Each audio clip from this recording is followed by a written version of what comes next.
PM cares fund पर supreme court के फैसले से सरकार और बीजेपी ने राहत की सांस ली है। सुप्रीम कोर्ट ने पीएम केयर्स फंड की जमा राशि एनडीआरएफ में ट्रांसफर करने की याचिका को खारिज कर दिया।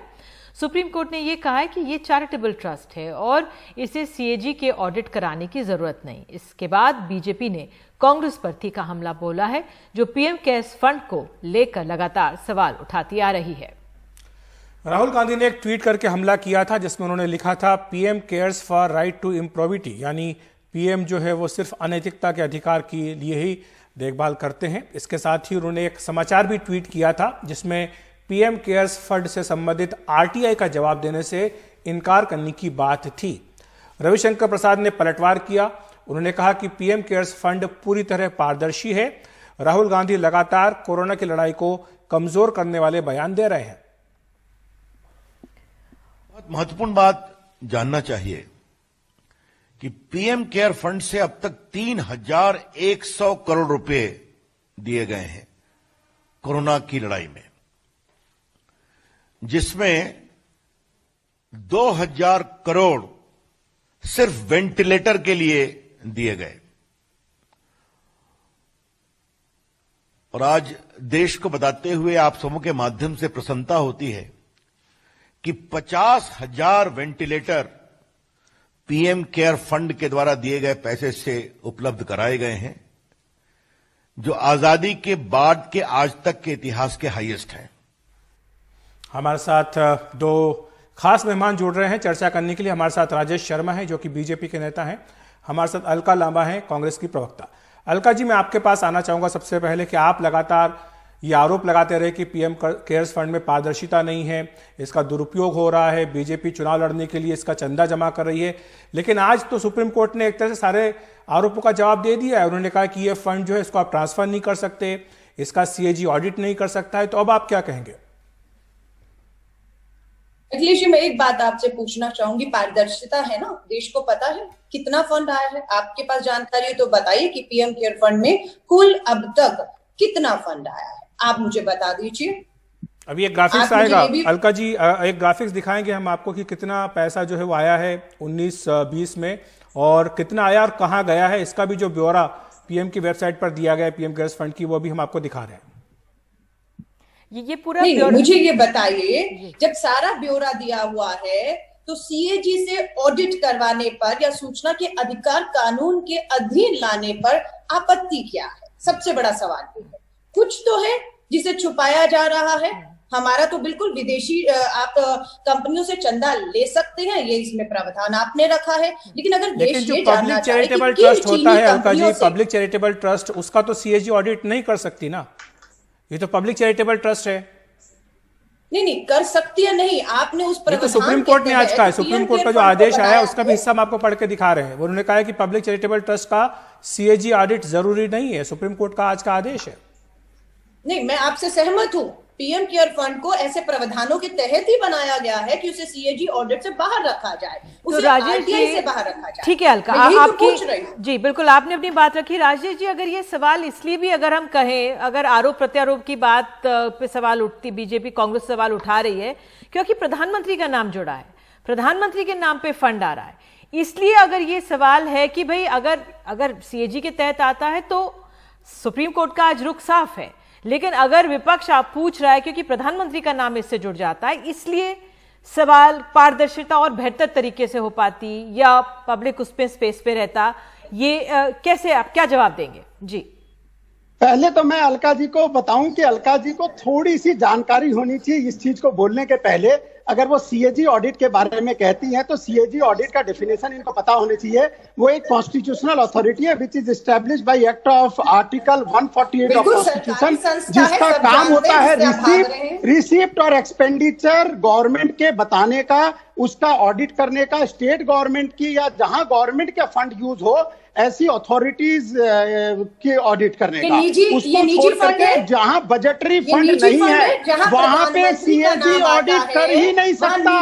मैं आपको क्लियर करना चाहता हूं, जहां बजटरी फंड नहीं है और एक प्रावधान ये पीएम केयर्स फंड के ऑब्जेक्टिव्स में क्लियरली लिख दिया गया है कि हम कोई भी बजटरी एलोकेशन से फंड नहीं लेंगे। ये कोई राजीव गांधी फाउंडेशन नहीं है। राजेश जी सीएजी ऑडिट वाला प्रश्न एक तरफ है, लेकिन राजेश जी प्रश्न ये है कि जब पहले से ही पीएम आपदा राहत कोष था तो फिर पीएम केयर्स फंड बनाने की आवश्यकता क्यों पड़ी? कांग्रेस बार बार यही सवाल पूछ रही है कि आपने अलग से फंड क्यों बनाया जब आपके पास पहले से ही पीएम आपदा राहत कोष बना हुआ है? इसके ऊपर क्लैरिटी देता हूं कि पीएम के एनडीआरएफ जो बना हुआ था वो 1948 में बना, एक ओरल ऑब्जर्वेशन में बना, उसके बाद में 3 लाइन अलका जी कृपया इनको अपनी बात पूरी कर लेते हैं, मैं आपके पास आऊंगा, आपको पूरा समय दूंगा। अलका जी आप मेरी बात को पूरा कर जी राजेश जी आप अपनी बात पूरी कर लें। अलका जी आपको पूरा समय मिलेगा। ऐड किया या कुछ नया चेंज किया उसमें, और उसमें कोई स्ट्रक्चर नहीं था, कोई ऑब्जेक्टिव नहीं थे, कोई कॉन्स्टिट्यूशन नहीं था। और कभी कभी तो इसमें यह कॉन्स्टिट्यूशन भी आ गया कि उसके अंदर में जो कांग्रेस के प्रेसिडेंट होंगे वो परमानेंट मेंबर होंगे। ऐसी चीजें हम नहीं बनाते, हम ट्रांसपेरेंट बॉडी बनाते हैं। और आप इसके ऑडिटर कौन थे? अगर ट्रांसपेरेंसी है राजेश जी, अगर ट्रांसपेरेंसी है तो फिर आरटीआई का सवाल का जवाब क्यों नहीं दिया जाता? राहुल गांधी यही पूछ रहे हैं कि आरटीआई जो डाली गई राजेश जी, तो अगर ट्रांसपेरेंसी है, पारदर्शिता है, तो फिर सूचना के अधिकार के तहत जो जानकारी मांगी गई है इस फंड के बारे में वो क्यों नहीं दी जा रही है? राजेश जी देखिए, पहला तो मैं आपको ये बताऊं, 70 साल के जिसके ऑडिटर कांग्रेस के एमपी रहे हो, कांग्रेस के मंत्री हैं, रामेश्वर ठाकुर जी कांग्रेस के गवर्नर बने हैं, वो और उनकी फर्म रही हो, इनको ट्रांसपेरेंसी का भाषण नहीं देना चाहिए। वो कहते हैं कि अपना पित्तल को सोना कहना और हमारे सोने को पित्तल कहना, ये इसमें। और दूसरा बनाने का कारण आपको बताऊं, एनडीआरएफ बना था नेचुरल कैलामिटीज के लिए बना था, वो क्यों डिजीज के लिए। राजेश जी अलका को भी अपनी बात कहने दीजिए। कंडीशन में राजेश जी ठीक है, आपकी बात तो सुप्रीम कोर्ट ने कही आज। अलका आपका जब जवाब मिल गया, जब तो फिर इतनी आपत्ति क्यों? जो इस वेबसाइट पे भी तमाम कहां से पैसा आ रहा है, विदेश से कितना पैसा आ रहा है, सब कुछ जानकारी है, फिर इतना बवाल क्यों? नहीं देखिए, शक तब होता है जब आप सूचना के अधिकार से, इसकी ऑडिट से पूरा बाहर रखना चाहते हैं और बहाने ये बताते हैं कि इसमें सरकारी पैसा नहीं है, इसमें निजी पैसा आ रहा है। तो मेरा सवाल ये कि जो एनजीओ, जो संस्थाएं देश में काम कर रही है, अगर वो सरकार से चंदा नहीं लेती, वो विदेशी चंदा लेती है और खर्च करती है, तो उनका ऑडिट क्यों करते हैं? पारदर्शिता के लिए, जवाबदेही के लिए, सरकार की एक राजेश जी जवाब दे दीजिए। राजेश जी जवाब दे दीजिए। मैं अलका जी को पूछना चाहता हूं, पीएम एनडीआरएफ जिस ऑडिटर से, एक इंडिपेंडेंट ऑडिटर से ऑडिट होने का उसमें प्रावधान रखा गया था, उसी तरह इसमें भी एक इंडिपेंडेंट ऑडिटर का प्रावधान है, कोई नया नहीं है। उसमें भी सीएजी ऑडिट नहीं करती थी। अलका जी पूरी बात सुन लीजिए, आप उसमें भी सीएजी ऑडिट नहीं करती थी। और सीएजी का डेफिनेशन बोलता है कि जहां बजटरी एलोकेशन नहीं है वहां ऑडिट कर ही नहीं सकती है। और ये इसमें ऑब्जेक्टिव्स क्लियर है, इसमें स्ट्रक्चर क्लियर। एक आज आपको स्ट्रक्चर की बात बताता हूं, लेकिन राजेश जी जाते जाते मेरे पास समय कम है। अलका जी मैं आपसे एक सवाल पूछना चाहूंगा कि बीजेपी ने, अलका जी बीजेपी ने ये आरोप लगाया है कि जो कोरोना के खिलाफ लड़ाई चल रही है उसको, अलका जी क्या आप मुझे सुन रही हैं? अलका जी क्या आप मुझे सुन रही हैं या आप अपनी बात कहती रहेंगी? आपसे एक छोटा सा प्रश्न जाते जाते मैं पूछना चाह रहा हूं। जो आरोप बीजेपी की ओर से रविशंकर प्रसाद जी ने लगाया कि जो लड़ाई है कोरोना के खिलाफ उसको राहुल गांधी कमजोर करने का प्रयास कर रहे हैं, इस पर आपका क्या जवाब है? और अपनी कंपनियों को लाभ पहुंचाने का काम कर रहे हैं। जब तक ये आरटीआई के अधीन और सीएजी की ऑडिट के अधीन नहीं आएगा, इस पे सवाल उठते रहेंगे। जो दुर्भाग्य, सीएजी का ऑडिट एनडीआरएफ में भी कभी नहीं हुआ, उसका एक्ट ही नहीं प्रोवाइड करता, कॉन्स्टिट्यूशन।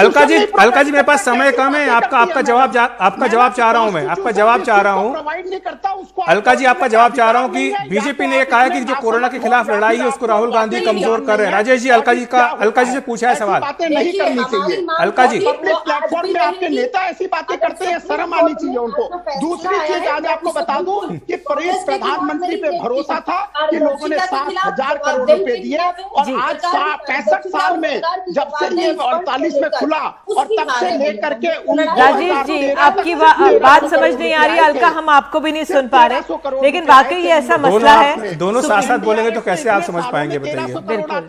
और हमारे पास में, हमारी गवर्नमेंट के समय कुछ ही दिनों में 7,000 करोड़ आ जाते हैं। राजेश जी और अलका जी आप दोनों से अनुरोध है कि कृपया शांत हो जाइए, क्योंकि मैं नहीं चाहता हूं कि कुछ भी जो है उत्तेजना हो और उससे कोई अप्रिय स्थिति बने। इसलिए फिलहाल हम एक ब्रेक ले रहे हैं, ब्रेक के बाद हम खबरों का सिलसिला जारी रखेंगे।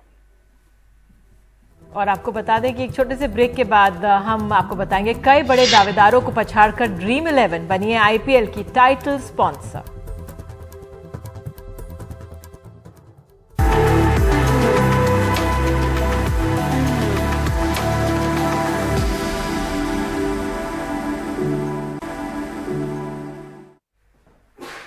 तो चीनी मोबाइल कंपनी वीवो के आईपीएल से हटने के बाद से ये सवाल पूछा जा रहा था कि इसका टाइटल स्पॉन्सरशिप कौन होगा। आखिरकार ड्रीम 11 को ये स्पॉन्सरशिप मिल गई है। ये भारत की फैंटेसी स्पोर्ट्स कंपनी है जो 222 करोड़ रुपए में स्पॉन्सर बनी है। आपको बता दें कि टाटा सन्स, अनअकैडमी जैसी कई कंपनियां इस दौड़ में थी, लेकिन इस कंपनी ने इन्हें पीछे छोड़ दिया।